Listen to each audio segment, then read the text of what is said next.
15,000 Farmers came out of a number of different conversations that Valerie and Steve and I had, starting in the fall. Conversations like how do you meet your neighbors, conversations like how do you talk about sustainability with your neighbors and with people in the neighborhood, no matter where they are with that. Some people understand sustainability, some people don't really want to talk about sustainability, other people want to argue over what sustainability means. Or some people just don't feel like it's something that's pertinent to them. So we were talking about that, and we saw at the Bioneers Conference in, I guess, October, was it?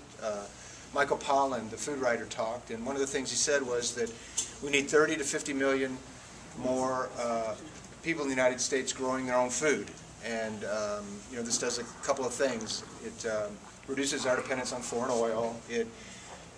Growing plants is the best method of sequestering carbon that there is so far, and it's a way to sort of reconnect with nature.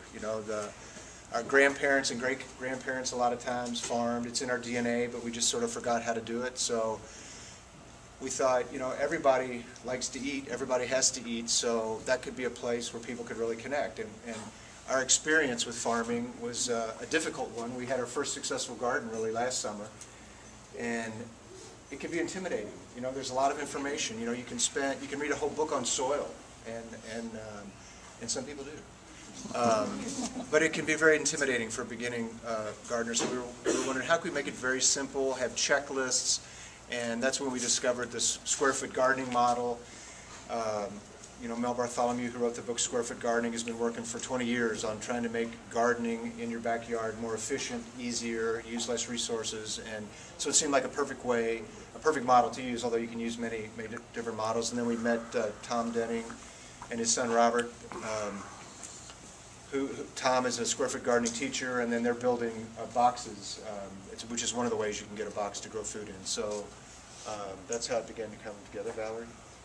Yeah, well, I think it actually, the beginning for me was about necessity, is that I didn't know how to do it, and that I felt disempowered not knowing how to grow food. I felt like I was mad, I was frustrated, I felt like, why don't I know how to do this? Why didn't somebody teach me? Why wasn't this part of my education? Why wasn't it just a natural thing that we all know how to do?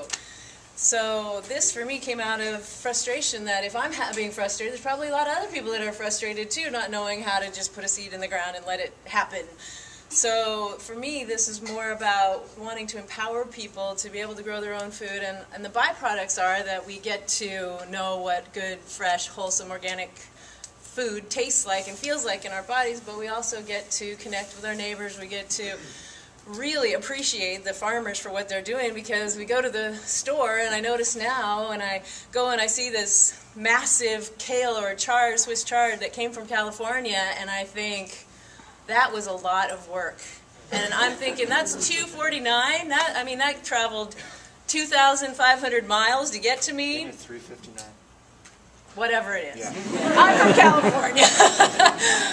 So anyway, you think about the resources: how much sun, how much water, how much labor, how did it, who tied the twist tie on there, for God's sake? And then it got sent here. You think that has a hell of a lot of work for that, and so it made me appreciate the food more when they're that beautiful and they're blemish free, and how in my garden, if I got one stalk of kale, I was excited, and I just cherished it, and I ate it, and the tomatoes too. So for me, it came from this place of, how do I reconnect with my roots of growing? How do I reconnect with the innate wisdom that we all have, but we forgot? And so seeing that turnout 5 weeks ago really inspired me to know that I wasn't the only one that felt this way, maybe. I don't know. There was a lot of master gardeners that showed up to our informational meeting too. So it's really creating a community where we can meet each other, where we can appreciate each other, and where we can go beyond most of our beliefs and conversations back to the basics, which is that we all eat food.